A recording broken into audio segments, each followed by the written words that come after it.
जय वाल्मीकि, जय अम्बेडकर साथियों,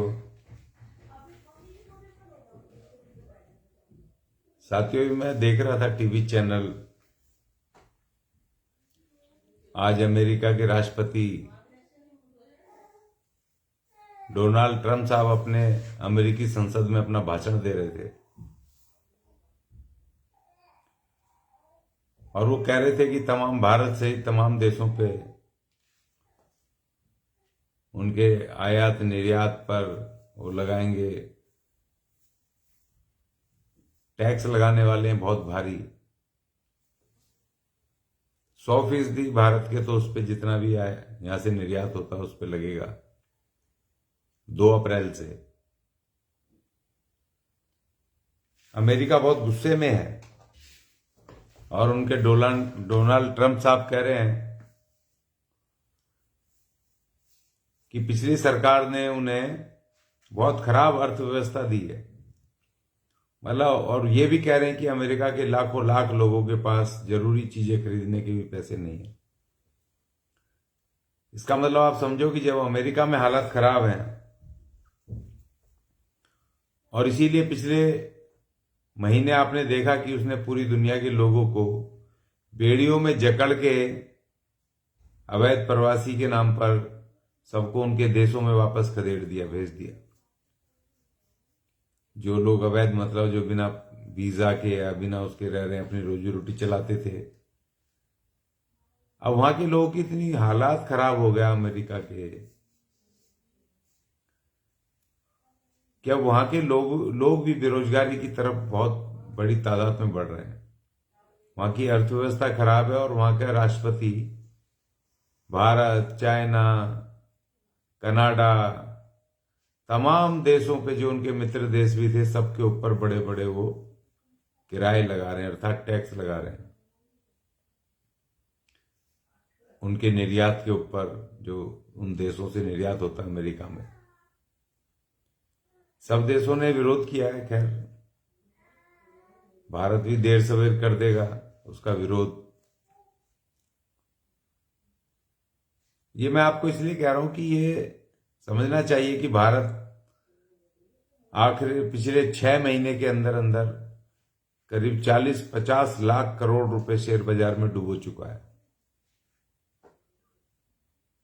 भारत की सरकार टस से मस नहीं हो रही, क्योंकि उसका एक कारण यह है, टस से मस ना होने का, उनको कोई तकलीफ ना होने का।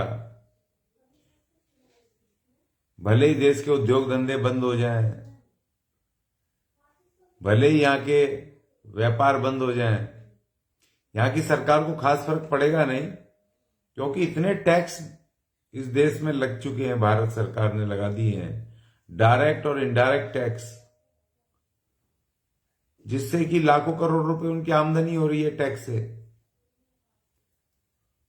अब भले ही कल कारखाने चले ना चले, उसका उत्पादन हो ना हो, लेकिन सरकार को फर्क नहीं पड़ता, सरकार का तो खर्चा चल रहा है। अब अमेरिका जैसी कंट्री, अब जब वहां बेरोजगारी, अर्थव्यवस्था खराब होने के कारण वहां पर बौखलाए हुए राष्ट्रपति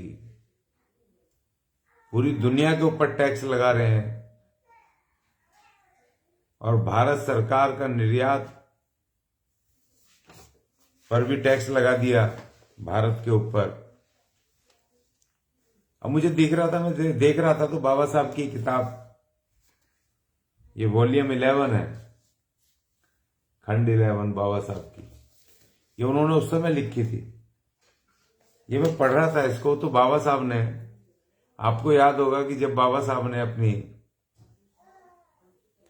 जब वो अर्थशास्त्र की पीएचडी कर रहे थे तो उन्होंने उस समय अपनी थीसिस लिखी थी, विद्यार्थी जीवन में प्रॉब्लम ऑफ रूपी,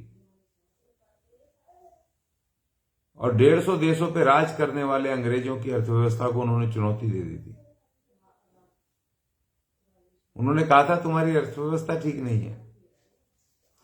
टैक्स प्रणाली के ऊपर जिस तरीके से टैक्स लगाते थे और जिस तरीके से उद्योग धंधे चौपट हो रहे थे, जिस तरीके से जनता त्राहीमाम कर रही थी उस टैक्स के कारण, तो बाबा साहब ने उन सब उनकी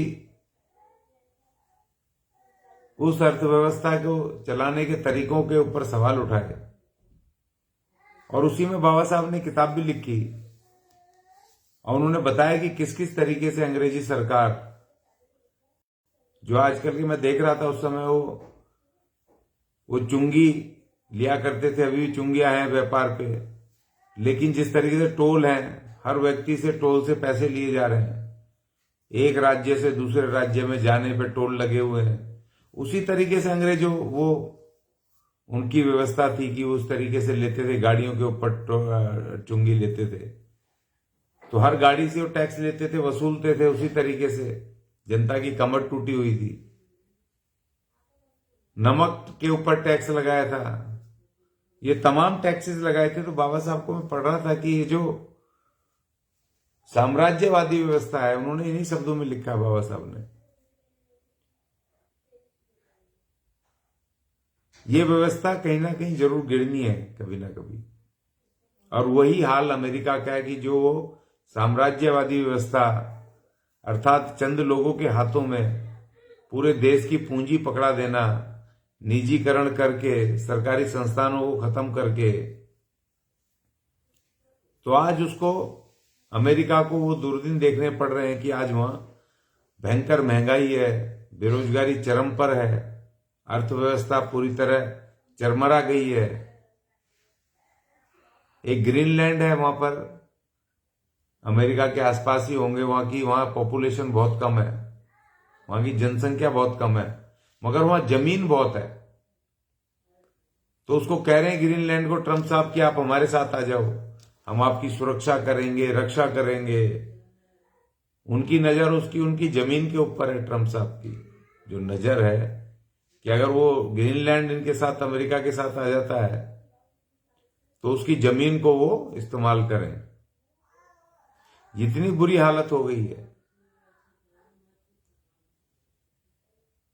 और भारत की अर्थव्यवस्था जिस तरीके से केवल टैक्सों के ऊपर निर्भर हो गई है, यहां के भी जो सरकारी संस्थान जो खत्म करे, 1992 में जो उस समय की कांग्रेस सरकार थी, उसने निजीकरण, भूमंडलीकरण, ये तमाम योजनाएं ला करके, ठेकेदारी व्यवस्था ला करके, जिस तरीके से सरकारी संस्थानों को बेचा और उसको आगे बढ़ाया बीजेपी की सरकार ने, और तमाम सरकारों ने, जो भी सरकारें आई, चाहे राज्य सरकारें हो, केंद्र सरकार हो, सब ने अपने अपने राज्यों में निजीकरण करे, सरकारी संस्थानें खत्म करे।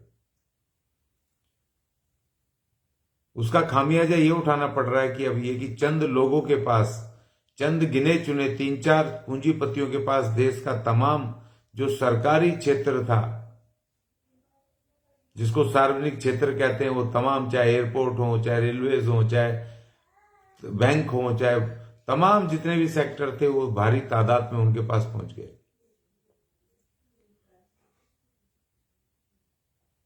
और इसी वजह से